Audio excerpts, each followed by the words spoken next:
This episode, cheapest and most expensive appliances to run.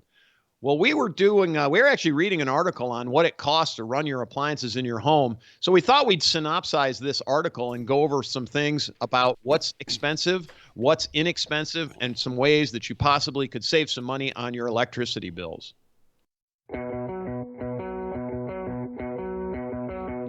Welcome to the Handyman Pros Radio Show, home improvement and maintenance tips from the pros. This episode, cheapest and most expensive appliances to run. Well, we were actually reading an article on what it costs to run your appliances in your home. So we thought we'd synopsize this article and go over some things about what's expensive, what's inexpensive, and some ways that you possibly could save some money on your electricity bills. Thanks for listening to another edition of the Handyman Pros Radio Show, where our goal is to help save you time, money, and aggravation on your home maintenance and repair. This edition's entitled Cheapest and Most Expensive Appliances to Run. And to help me explain, it's Mr. Frugality, Mr. Johnny. Yep, Mr. Personality. Mr. Frugality. Here we are. Come on, Mr. Frugality. Johnny, what's been going on this week? Anything exciting? Toilets and televisions. Toilets and Installing new toilets and hanging TVs. And they run in cycles, right? And they run in cycles. Now I got a vanity to install and hang some mirrors and a plumbing incident yesterday, which we can talk about later. Yep. But Well, I've been busy just doing we're doing a repair on a house that a tree went through, and so we're doing right now. We rebuilt some joists.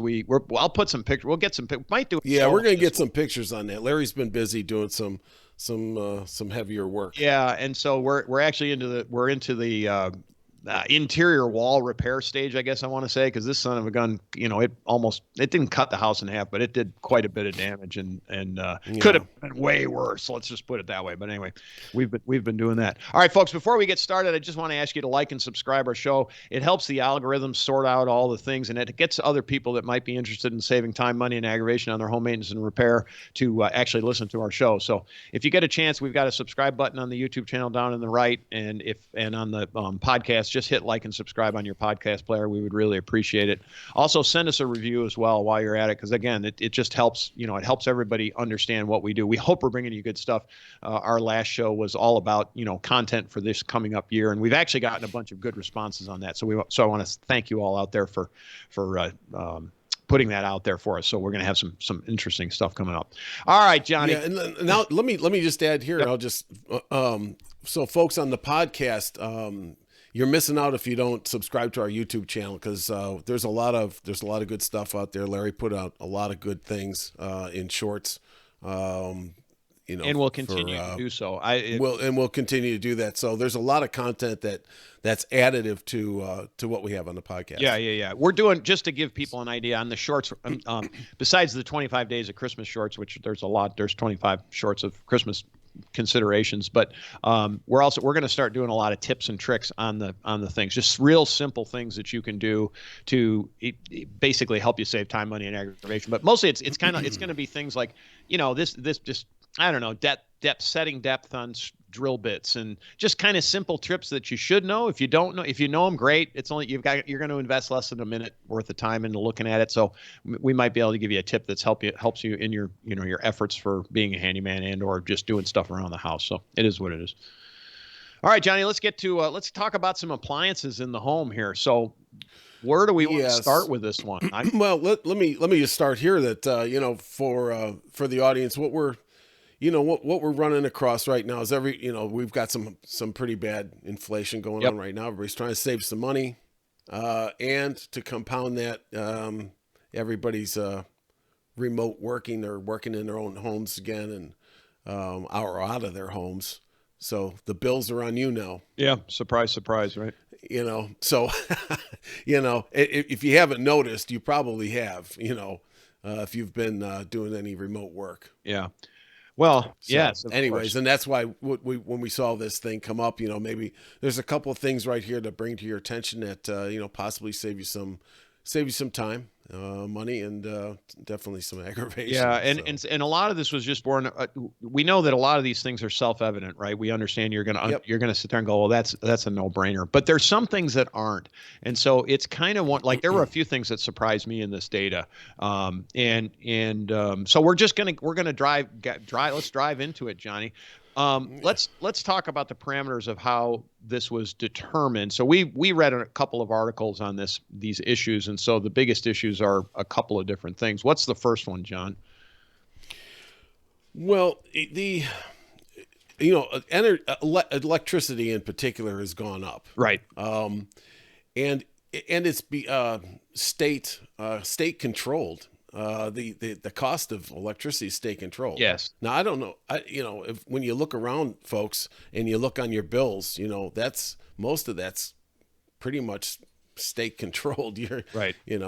So what you find here is that different regions of the country pay different amounts, and it can vary widely. It varies widely.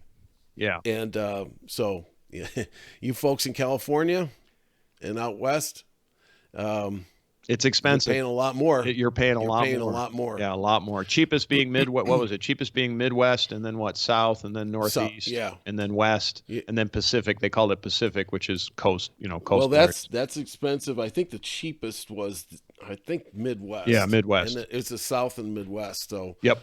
um, so it goes by kilowatt hour. Correct. And if you look on your bill, you'll see how that's broken out. So, Larry, what was it?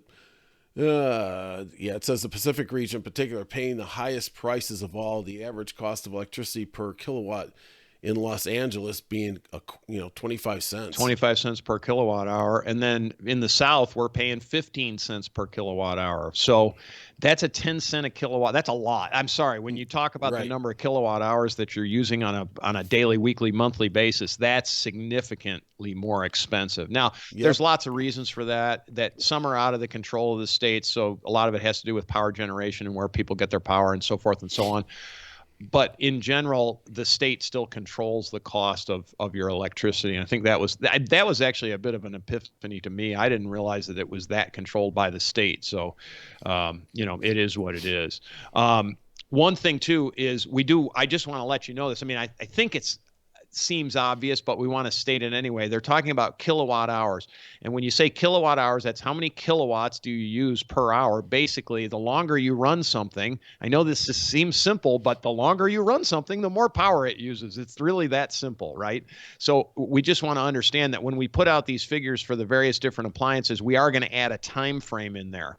So because just for example, your stove, if you look at your electric stove, you don't use it 24/7. You might use it every day, but how long do you actually use it for? So our statistics have a time frame involved in them. Yeah. And that lends to some of these, what I called surprises. To me, there were a couple things here that were really surprising as far as what it is. So let me also add before we go any further that this is an article.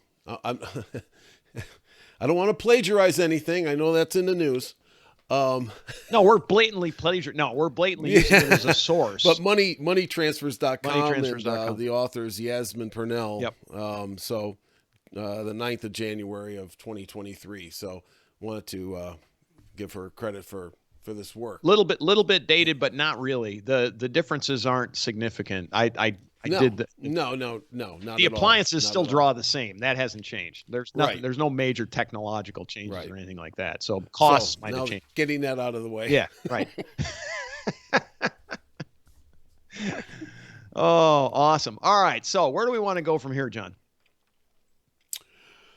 Well, I think you were just on to talking about the differences of the regions of how things are eating up electricity, and a little bit of difference in the amount of money per kilowatt hour makes a big difference. Right.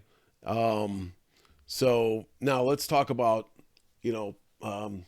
some of these appliances and what they cost.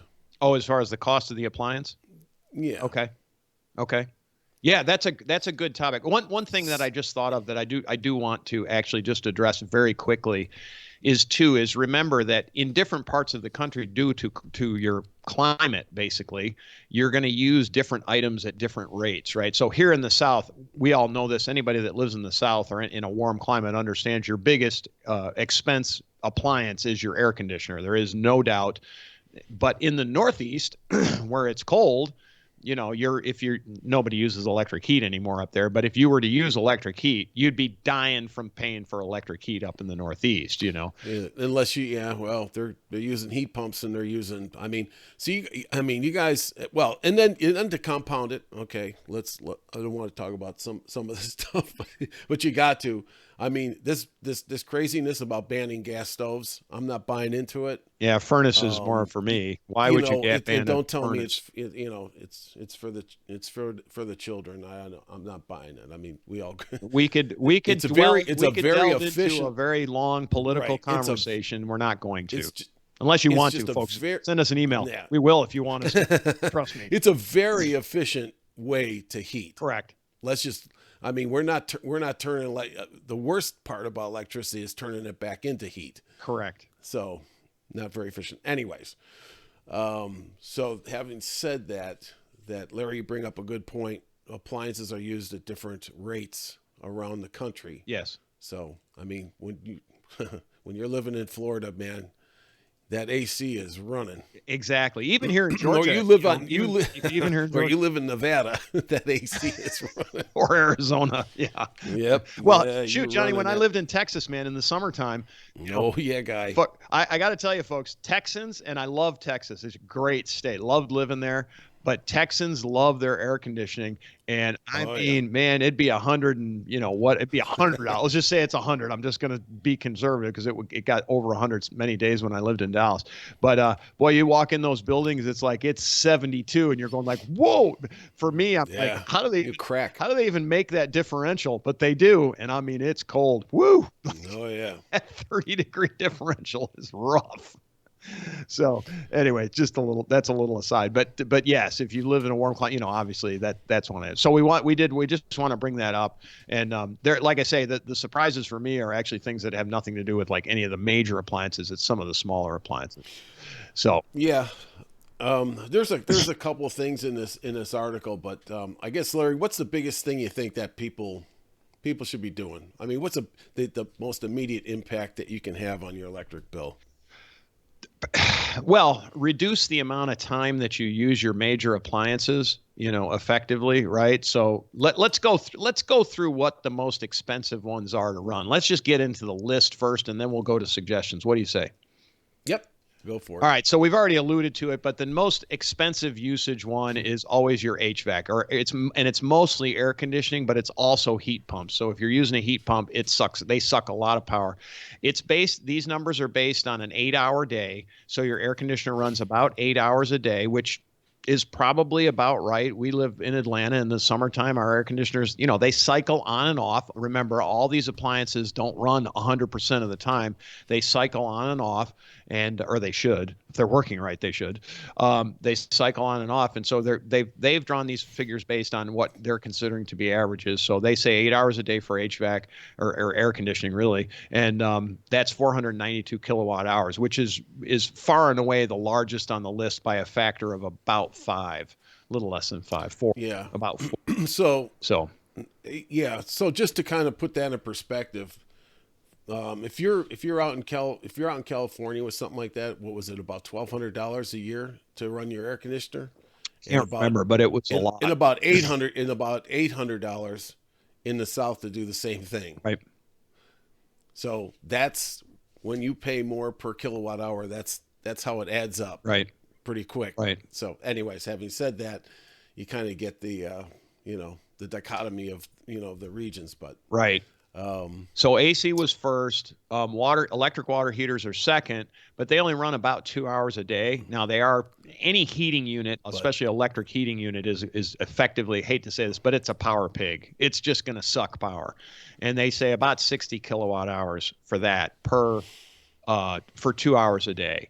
So that's really, but compared to your air conditioning, 60 to 400, almost 500, Yeah. considerably less. Your dryer, and they did this, they didn't put a time frame on this, but they used family of four, which I totally understand because the amount of times you use your dryer is dependent on how many people are in your house. 48 kilowatt hours. Washing machine, 36 kilowatt hours. Refrigerators, freezers. This one is interesting. So they quoted it at 24/7, and it's funny where I'm recording today. There's actually a refrigerator sitting in the other side of the room, and I've heard this thing cycle about 5 or 6 times since I've been sitting here, which is about an hour or so. And so it doesn't run 24/7, but it runs. They run a lot. They cycle a lot, and that's 34 kilowatt hours. Dishwashers, they're saying 3 hours, 5 times a week. That's 27 kilowatts. This is one that surprised me. And I don't have this in my life, so for me, it's a surprise. But this is gaming consoles, 4 hours per day, 21.6 kilowatt hours on 4 hours a day. To me, that seems really high for a piece of electronics because the next item is your electric stove, which is 1 hour per day at Yeah. 21 I would just say, right? So you want to save some money, put down the gaming console and get back to work. Well, yeah, turn the gaming console off. That it's actually in my suggestions because down at on the the bottom, on the right? chart, because on the chart, I mean, they'll go through. Let's say, you're talking about kilowatt hours, but what that means to you folks is that, let's say you go back and you look at the washing machine might cost you, $70 a year in the Northeast, and it can go up to $103 a year in the West. Right. Well, this is as you know, like, I mean, I'm just going to say this, saving electricity and saving money on electricity is the death of 1,000 cuts, right? So it's all these, Yep. you have to you start adding all this stuff up and you get your total power usage, and it gets to be a lot, and it's this death by 1,000 cuts. Yep. It's the gaming console, it's the TV, it's the dishwasher, it's the dryer, it's the water heater, it's the, HVAC, it's all this stuff. And while any of these individual items don't sound like a lot, it adds up. And so if you can save in any of these areas, you're saving, right? So reducing your dryer usage, say, don't dry your clothes for 2 items, put a load in, right? That's just I mean, it seems self-evident, and it is, but Yeah. I know in my household, at times we dry 1 or 2 items, and I think there's also another trick to this, is that using some of these things in off-peak hours, they give you a break. Thank you. So there's that. So if you're going to use your washer and dryer, do it at night. At night, right. Right, exactly. I just want to go through a few other ones. At 43-inch LED smart TV, they say uses 20 or 10.7 kilowatt hours. They're basing that on 5 hours a day. Coffee maker, 1 hour a day at 9.2, which is no big deal. Laptops, 5 hours a day at 7.6 kilowatts. This one, I want to point this one out, and we'll talk about it in a second. But incandescent light bulbs, okay, so the traditional old light bulbs, 4 hours a day, 7.2 kilowatts, as compared to LED light bulbs at 4 hours a day at 1.8 kilowatts. That's that's almost a factor of 4. So so on the and she's got this chart in there too that I was looking at. Yep. I didn't put it up here, but is this a single light bulb? That's for 4 hours a day. It's $13 all the way to $23 depending on what region you live in, versus the LED is $3. They're running to $15. Yeah, and that's per to run this, per that's light bulb. Per. Yeah. So right. If you've got a house full of lights, this is a significant way to save some money. And it's funny. I was actually talking to somebody that's younger than I am, right? Which is not hard to do because there's a lot of people younger than we are. But I was saying to him, I said, the person happened to be 40 years old. And I was just saying, you didn't live through the, quote, as I call it, the transition from incandescent to LED. I said, I changed all the light bulbs out in my house, and I actually noticed the difference in the electric bill. Like, it was noticeable. Like it was, I don't know, $20, $25 a month just on that change. I never forgot it. I was like, holy smoke, that's a lot when you think about it. So there's two things I like about it. For all you homeowners out there, or you're going to do some renovations and things like that, you can string a whole lot of LEDs on a circuit. Yeah. Okay, number one. So that saves you on more circuits in your main panel. Number two is that what I like about it is that, especially in some smaller areas, that they don't heat up. Right. They don't heat that area up. So in the summer, you know, if I've got the lights on and things like that, I noticed that a huge difference. I Now, when they first came out, what I hated about them, and I still don't, some of them still bug me, but they, you know, they're that Kelvin, what's known as the Kelvin scale, you know, right. the brightness or Brightness, yeah. the color Color of and the brightness. light. Yeah. So the color of the light just looked phony. You know, it looked like, the tube lights, the fluorescent Yes. lights Yes. at first. At first. They fixed And that yeah, problem. it was like a freaking James Bond Russian stairwell type of thing that was going on, and I was like, oh man, that's, you know, because you can't really get them to to go way down, and they still looked kind of phony. But now there's a way to work with that. Yeah, But they've changed those issues. they've changed it. And Yeah, the other they meaning the manufacturers have, or the technology people have. The other thing is, initially these bulbs were very, very expensive, and what I notice now they is were. Good point. now they're very reasonable. They're competitive. They're very competitive. And Yeah. so they're competitive, and now they're actually better, because I still have a bunch of my old Yeah. light bulbs that are still going after shoot like 12 years. So yeah, and the other thing that used to, when they first came out, was that they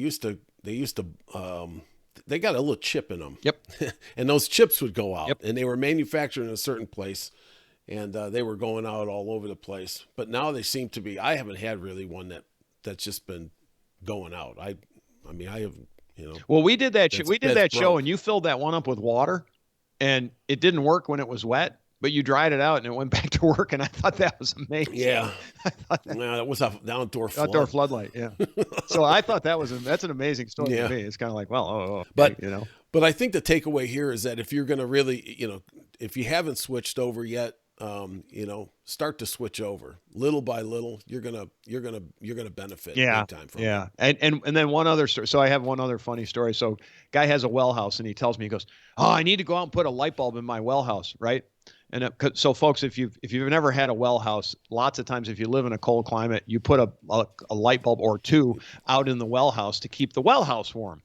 So this guy's heading out, and I'm looking at him, and he's heading out to his well house, and he's got an LED bulb. An LED, yeah, that does, yeah, I say, dude, yeah. that's So not gonna work. yeah, those tricks don't work now with LEDs. I said, you need to go buy a good old fashioned incandescent light. You try to find one now. There you can get them. 100, You can get 100 watt. Yeah, not 100 watt, but you can get 60 watt ones. Yeah, that's the thing, right? I mean, yeah. So anyway, that was just a little funny aside. He's like, "Oh yeah, it won't, will it?" I'm like, "No, it won't do any good." So anyway, all right. So anything else on this one, Johnny? I mean, I know. No, I don't want to beat this Yeah. this to death. I mean, it's self-evident. But I think that you know, when you look at the list, and you start going down this list, and you start to cut out of that list, and you do a total on the bottom, you can make a significant difference, Right. in your bills. Yeah. You know, and once again, everybody's working from home, and that's going to be adding up. Yeah. Because Yep. at one point, the company and the boss was taking care of that bill for you. Yeah. They actually mentioned in the article that work from home has increased people's electricity bills. In some cases very significantly. In other cases, not so much. Well, it's just not the electricity. It's everything. It's everything. Yeah. Oh. So, all right. So let's just touch on a couple things. We've already talked about some of them, how to reduce costs. And so we always mention this, folks, because HVAC is number one, right? So any way that you can optimize your HVAC system for things is going to be a plus. And I know this seems simple, but make sure you have insulation up in the attic, in your wherever you can get it, in your walls, around your windows, insulate around your outlet plugs, right? I mean, I know this stuff seems simple. Everybody thinks that, but a lot of people haven't. So make sure that everything's insulated. Caulk up the windows. You know, stop any airflow. If you can feel airflow, you need to do something about it. You know, there's something wrong there. And then I did write on here, you know, and we've already talked about this, but reduce timing on optional accessories like your television and your gaming. You know what? If you're not watching the TV, turn the thing off. You know, just turn it off. And same thing with your gaming console. If you're not using it, turn it off. Don't use it, or don't let your kids, you know, I know it's a long. So I'll say this, you know, a lot of this is that I use I use this stuff when I want to use this stuff. Okay. Right. Right. But I will tell you that you hit on the golden piece of this is really the insulation, Yeah. and saving. That's going to save you a lot of money. And Yeah. I will tell you that if you can and you haven't done it, go up in your attic if you've got one and make sure that it's insulated properly. Right. Because whoa boy, will the energy go right up out of your house through the attic or come screaming down through that thing in the summertime. Yep. When I insulated mine, man, that made a world of difference. I will tell you, the whole house changed. Yeah. It's noticeable. So, I mean, I do a lot of work in older homes that don't have insulation. And in fact, actually, this one we were talking about at the beginning of the show, we take out the outside walls, and guess what? yeah, It was built in 1960. There's no yeah, insulation. there's nothing. None. Zero. There's nothing.